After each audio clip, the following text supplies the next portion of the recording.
नमस्कार, ठाकूर मसाले चॅनलमध्ये तुमचं खूप खूप स्वागत आहे.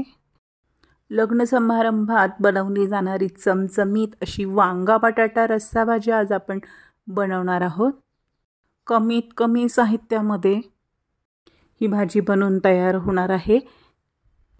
एकदम सोप्या पद्धतीने मी तुम्हाला सांगणार, तर तुम्ही सुद्धा जरूर करून पहा. तर बघूया साहित्य. तर काटाळा वांगी घ्यायची आहे 3 ते 4 आणि त्याची थोडीशी वरची देठ काढून घ्यायची आहे. नाही काढले तरी चालेल. आणि मधून कापून अशा त्याच्या 4 फोडी करून घ्यायच्या आहे. फोडी तुमच्या आवडीनुसार तुम्ही उभ्या किंवा चौकोनी अशा करू शकतात. शक्यतो काटाळा वांगीच घेण्याचा प्रयत्न करा.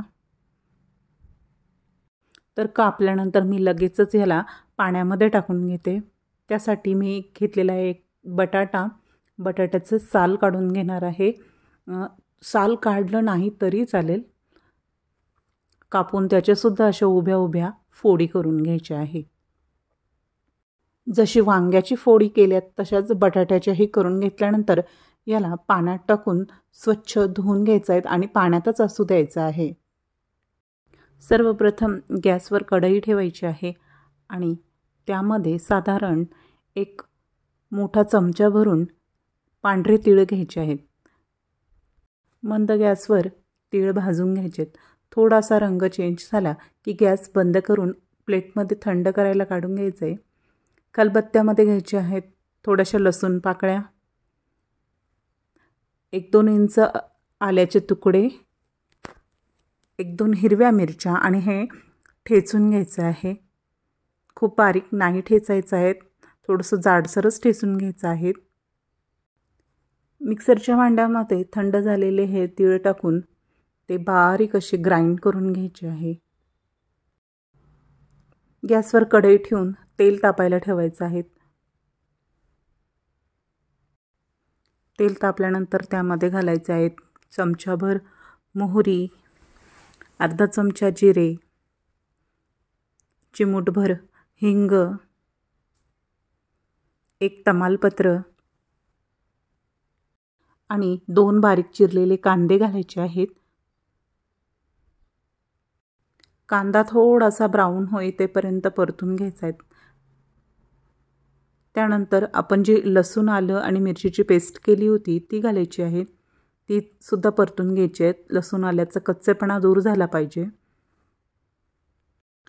त्यानंतर त्यामध्ये घालायचे आहेत मसाले.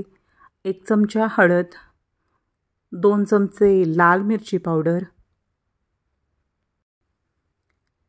1 चमचा धणे पावडर आणि यामध्ये मी ठाकूर सुपर गरम मसाला वापरत आहे. ह्या मसाल्यांमुळे भाजी खूप स्वादिष्ट, चमचमीत, अप्रतिम बनते. ॲमेझॉनवर हे प्रोडक्ट अवेलेबल आहे. व्हिडिओ खाली डिस्क्रिप्शन बॉक्समध्ये मी प्रोडक्ट लिंक देते, तिथून तुम्ही मागवू शकता. तर 1 चमचा मी ठाकूर गरम मसाला वापरला आहे आणि छान मिक्स करून घ्यायचे आहेत कांद्यामध्ये हे मसाले. आणि वाटून घेतलेली ही तीळ पण टाकून घ्यायची आहे. व्यवस्थित मिक्स करायचं आहे मसाल्यामध्ये. आणि आता ह्या वांग्या बटाट्याच्या फोडी घालून घ्यायच्या आहे.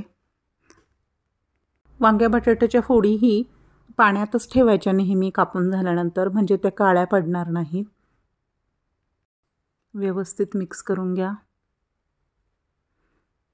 गॅसची फ्लेम ही मीडियमच आहे. चवीपुरतं घालायचं आहे मीठ. मीठ घातल्यानंतर छान असं मिक्स करून घ्या या भाजीमध्ये. आणि घालायचं आहे 1 मोठा चमचा भरून शेंगदाण्याचं कूट. हे भाजलेले शेंगदाण्याचं कूट आहे. शेंगदाण्याच्या कूटच्या ऐवजी तुम्ही भाजलेल्या खोबऱ्याचं सुद्धा कूट टाकू शकतात. आणि ह्या ठिकाणी मी गरम पाणी टाकत आहेत भाजीला, साधारण 2 ग्लास. तर ह्या भाजीला गरम पाणीच टाकायचं आहे, त्यामुळे छान तवंग येईल भाजीला. तुम्हाला जसा रस्सा हवा असेल त्याप्रमाणे तुम्ही पाणी टाकू शकतात. आणि 10 ते 15 मिनटं झाकण ठेवून ही भाजी शिजवून घ्यायची आहे. 10-15 मिनटानंतर बघा ही भाजी आपली छान शिजलेली आहे. बारीक कापलेली कोथिंबीर घातली की ही आपली वांगी बटाट्याची भाजी तयार आहे. व्हिडिओ आवडल्यास लाईक करा आणि चॅनलवर नवीन असाल तर सबस्क्राईब करा. थँक्यू.